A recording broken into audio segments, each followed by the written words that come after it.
If you're trying to stay sober and nobody around you is, I need you to hear me right now. You're not weak, you're just surrounded. And that changes everything. It's one thing to get clean when you've got people cheering you on, encouraging you, walking the path with you. But when you're the only one in your house, your family, your circle of friends trying to live different, it's a whole different battle. And if that's where you're at, I'm not here to make it harder. I'm here to tell you the truth. You can still recover. Even if you're in a house full of users, even if you've got no support system, even if everyone around you is waiting for you to fail, or worse, hoping you will. This video is for the ones who are choosing sobriety in silence, who are walking the path when no one else is, who are trying to break generational cycles with no blueprint and no backup. You're not alone, even if it feels that way. And by the end of this video, I'm going to show you exactly how to stay sober when the people around you don't want to be. Let's get into it. Hey, ever since my TEDx talk came out, Relapse Prevention Failed, I've had a lot of people ask where they can get this shirt. So I went ahead and made a merch shop for you. It's a drop ship, so would love to get you some of these shirts. You can see them right below. Every one of these supports this channel and supports this message, getting to more people in recovery. And if you get one, make sure to send me an email at adam@recoveredonpurpose.org, and I'd love to send you something else. Let's call it like it is. Trying to recover in a toxic or unsupportive environment is hard. Maybe you're living in a house where people are still using. Maybe your spouse, your siblings, your roommates, they're not on this path, and they don't plan to be. Maybe the people you love most are the ones offering you a drink, passing the blunt, or telling you you're doing too much with this whole recovery thing. That's not just distracting, it's discouraging. And worse, sometimes it's not even intentional. People minimize addiction because they don't understand it. They say things like, "You can have just one," or "You're fine now, right?" They treat recovery like a phase instead of a full transformation.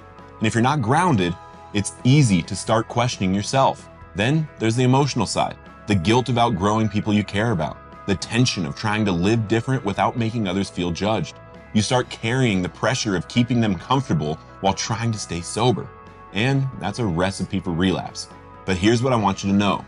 Just because your environment isn't safe doesn't mean you can't build something sacred inside yourself. You don't need everyone around you to believe in your recovery.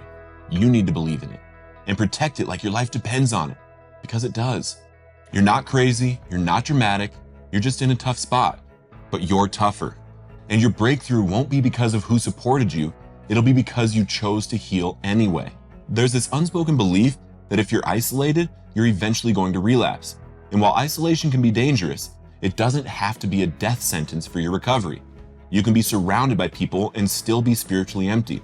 And you can be physically alone and still be spiritually connected, emotionally grounded, and laser focused on growth. It all comes down to what you're feeding yourself.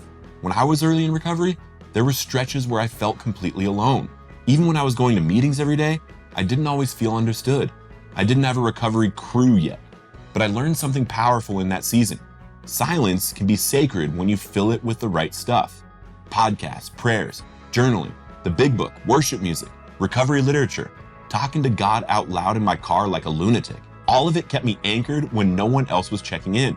Don't confuse being alone with being defeated. You're not powerless just because you don't have a support group on speed dial. You've got access to power greater than any one person could ever offer. The goal isn't to never be alone. The goal is to be so rooted in your purpose that even when you are, you don't crumble. You don't have to relapse. You don't even have to struggle. You just have to stay connected, even if no one else is. If you don't have people keeping you accountable, you need something stronger holding you steady. That something is your spiritual anchor. And no, I don't just mean belief in something vague. I'm talking about a daily, active connection with God, a real relationship, a place to go when everything else feels unstable. When you're alone in your room, when you're scrolling your phone, when you're feeling pulled in every direction and the old voices start whispering, "Just one won't hurt." You need to know exactly how to ground yourself. Here's what that looks like for me. First thing in the morning, before I check my phone, I pray. I don't complicate it. I thank God that I'm here. I ask Him to use me daily. I surrender the day before it begins. Then I read something that reminds me who I am. Maybe it's scripture, maybe it's the big book, maybe it's something I've written down, an affirmation, a promise, a truth I need to remember. Throughout the day, I talk to God like He's walking with me, because He is. And when temptation shows up, I don't panic, I reconnect. This practice isn't extra, it's essential, especially when no one else is pouring into you. Because here's the thing, people can encourage you, but only God can anchor you. And when you're spiritually anchored, you don't drift when you're alone. you stand, and you keep walking. One of the hardest parts of early recovery is realizing who can't walk this road with you.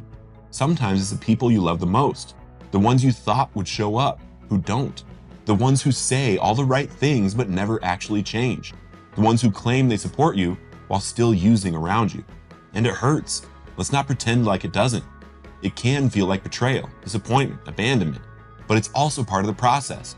If someone isn't walking in recovery, they're not responsible for holding up yours. That doesn't mean you cut everyone off, but it does mean you stop expecting people to understand something they've never experienced.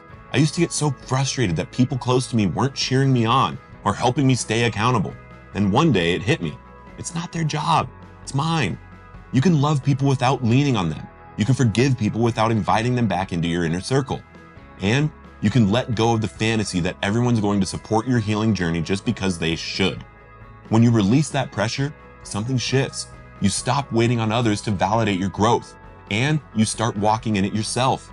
And eventually, the right people will come. But until then, you've got enough strength in you and enough God in you to keep going without them. I'm not going to sugarcoat this. You need people. Even if you're doing 90% of your recovery alone right now, you weren't created to do 100% of it that way forever. So let's talk about how to build your recovery circle, even if it starts with just one person. When I first got serious about my recovery, I didn't have a tribe. I didn't have lifelong sober brothers. I didn't even know where to find them, but I knew I needed someone who had what I wanted: peace, purpose, power. So I looked, I listened, and I found one guy that sounded different. I asked him to sponsor me. That one relationship changed everything. Don't overthink this. You don't need a whole crew. You need one truth teller, one person who's done the work and isn't afraid to call you out and pull you up. And maybe that person isn't local. That's okay. Use the tools you've got: online groups, YouTube, podcasts, messages, prayer. Just keep your eyes open and your spirit ready. When the right person shows up, you'll know. But also, be ready to be that person for someone else. Sometimes the best way to build your circle is to start being the circle. Show up as someone who listens, who leads, who lives out loud. Because once you start walking this road with even one other person, it gets lighter, it gets stronger, and it starts to feel like home. Let's be real. Setting boundaries in early recovery feels impossible. You want to stay clean, but you don't want to come off as rude. You want to protect your peace, but you're afraid of hurting people's feelings. You're tired of being walked on, but confrontation makes your skin crawl. I get it, I've lived it. But here's what I learned. If you don't set boundaries, someone else will set them for you. And usually, they'll set them based on their own comfort, not your calling. Boundaries aren't about controlling other people. They're about communicating what's okay and what's not for you. If someone's using in your house, you have the right to leave the room or ask them to. If someone mocks your recovery, you have the right to say, "This matters to me and I won't entertain that energy." If someone's presence constantly puts you in danger, mentally, emotionally, spiritually, you have a right to create space. It might be uncomfortable at first, but you know what's more uncomfortable? Relapsing to keep people comfortable. Write this down. Boundaries are how I love myself and others with clarity. And here's the truth. People who love you will respect them. People who don't might fight them. But your job isn't to keep everyone else happy. Your job is to stay alive and walk in purpose. And boundaries are part of how you do that. Here's a secret most people don't talk about. Some of the most powerful leaders in recovery started out lonely. That isolation you're feeling, it's not just pain. It might be preparation. Because when no one is walking the path with you, you learn how to walk it with God. You learn how to trust your convictions. You stop waiting for a crowd and start building your character. That's what leadership is made of. When I first started speaking and helping others, I didn't feel qualified.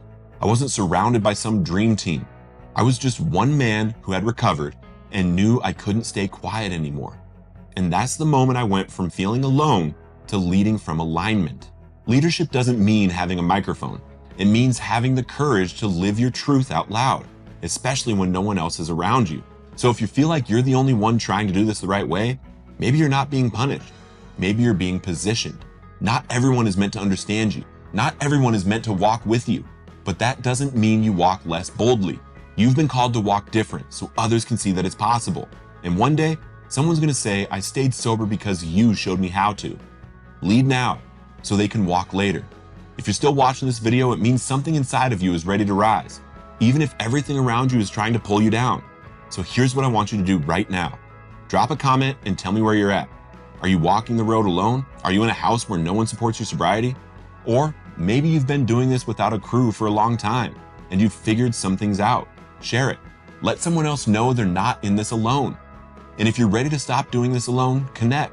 Join a recovery community, send a message, pray for a sponsor, be bold enough to ask for someone to walk with you, even if it starts with just one. You don't need the perfect environment to live in freedom. You just need to protect your peace, stay connected to God, and take full ownership of your walk. You're not here to prove yourself to people who don't get it. Even when it's uncomfortable, you're here to live recovered on purpose. If you want to watch my TEDx talk, Relapse Prevention Failed, you can click right here. Or if you want to watch the fourth step, making it quicker and simpler, you can click right here. We also have some free worksheets on the website for you.